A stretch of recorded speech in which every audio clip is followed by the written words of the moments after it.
WJTV 12's Linnea Lewis spoke with the founder of the organization and a USA champion. Rambo is a good boy and he's happy to be here, and he actually is a rescue dog too. Hello, Melanie. The Taylor family has been coming here ever since 2006. So as you can tell, they really know what they're doing. And take a look at all the snacks they have here. Why? Let me show you why. Take a look over here. This huge tree came crashing down on top of a power line, and also this truck here. Maybe you were waiting on that winter jacket to go on sale. Well, if it is under $100, that would qualify. Good evening and thank you for joining us. A developing story out of Natchez tonight. One person is dead and 2 others are hurt. Now, it happened on Watts Avenue around 3:30 p.m. The people injured were taken to the hospital. One was released and another is still in the hospital. We're told this shooting happened in retaliation for a shooting that happened last October. Police are not releasing any names right now, but we will certainly keep you updated on this story.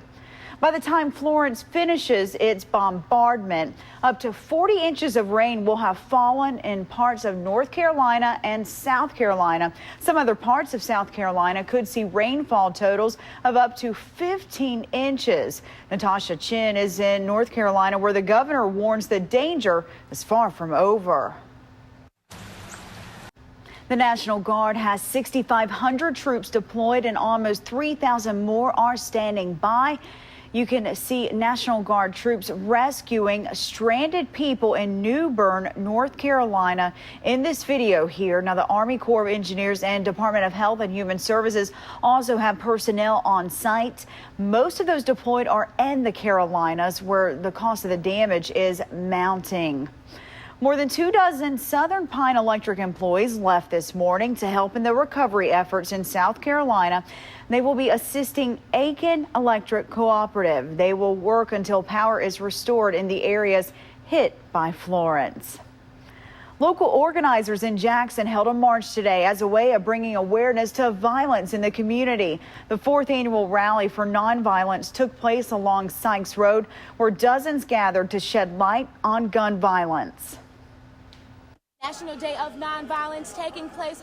And Councilman DeKeither Stamps said they believe more jobs, community outreach, and youth engagement is the start to ending violence within the city.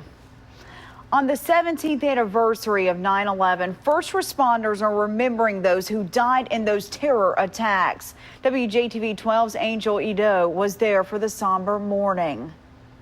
Today marked in American history that millions say they'll never forget. The Soggy Sweat Craft Beer and Barbecue Festival was held in Smith Park this afternoon. Now, this is the first year Mississippi has held a Mississippi-only Brewers Guild and Festival. Now, it featured live entertainment, food trucks, beer, and barbecue samples. There was even a brew made specifically for the event. WJTV 12 talked with one brewer who was happy to be a part of the festival. Anytime I can help out and push the craft beer scene here in Mississippi is a good day. Now, they plan to hold the Craft Beer Fest again next year and hope the turnout will continue to grow.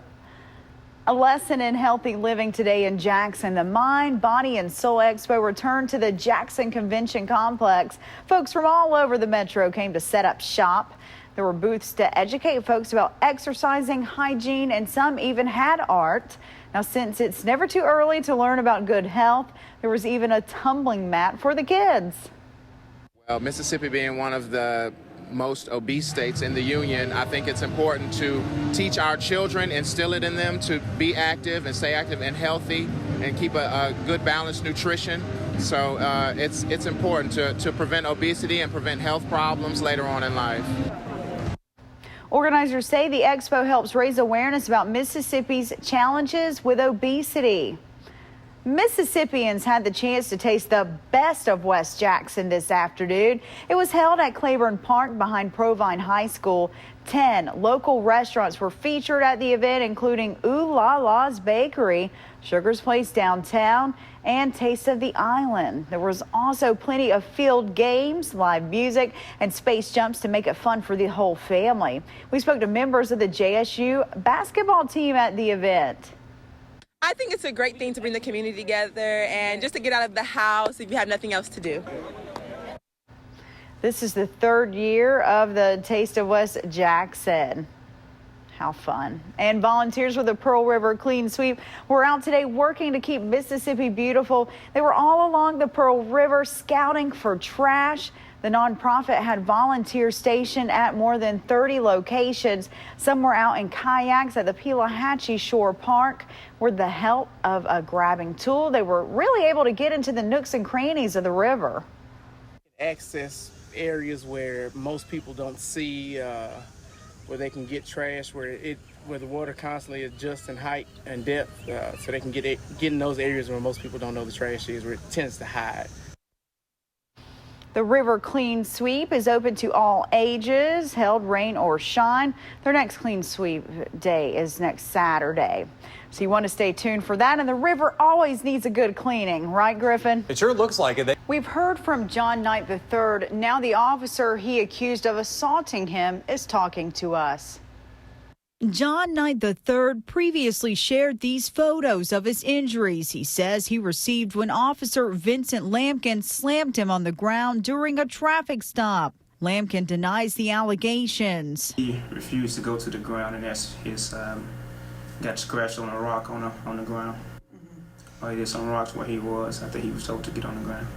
Knight also told us Lampkin put a gun to his head. So I believe he stated that a gun was cocked. Due to issue a weapon, you don't usually have to cock a gun while you're on duty. You know, it's not very safe for the officer. Lampkin told us the reason for the stop was that Knight was speeding, driving 115 miles per hour. He was he was out on Watkins Drive, racing in that area. Didn't stop for me if I got behind him, so until he got to I-220. But Knight said he was pulled over on I-55. The Jackson Police Department told us Wednesday night the exact location was still in question during the investigation. Internal Affairs investigated Lampkin after the stop on May 14th. Lampkin was put on administrative leave, then fired on May 30th. Lampkin wanted to interview with us to tell his side of the story. Even though I was wrongly accused. And so I think God wants to get a message to this city, like I said, to do right by people. Lampkin also believes he was wrongfully terminated. Especially Jackson police say there is no video of the traffic stop. The internal investigation reports are also not available for release. In the studio, Jade Balexa, WJTV 12. The owner of Big Apple Inn tells me he feels like he lost someone personally because Anthony Bourdain was an icon in the food world. Big Apple Inn has been around since 1939 and has a simple menu. We started with 5 sandwiches and hot tamales, and we haven't changed a thing. We still have those 5 staples and the tamales, and that's it. Gino Lee is the owner and remembers author and host Anthony Bourdain here at his restaurant on Ferris Street. He tried their pig-eared sandwich during his CNN Parts Unknown series. He wanted to come try it because he writes and he does his stories on something called peasant foods. Foods that a lot of people don't think about, but the white tablecloth restaurants have taken those same foods and made a mint off of it. As an example, our pig ear sandwich sells for $1.50 a piece. Lee says Bourdain thoroughly enjoyed the sandwich. Lee admits it was a little intimidating meeting Bourdain at first.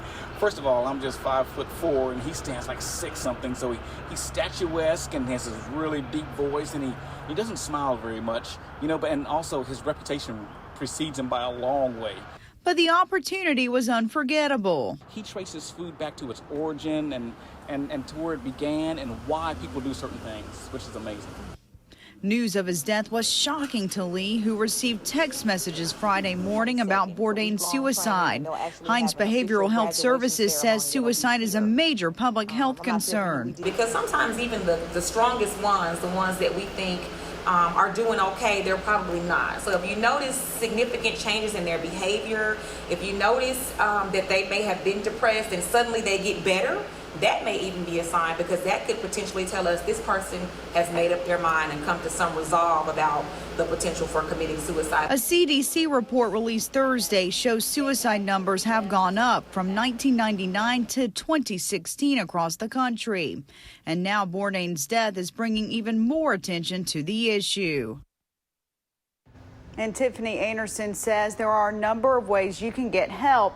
The Hines Behavioral Health Services mobile crisis team can assess a crisis on site.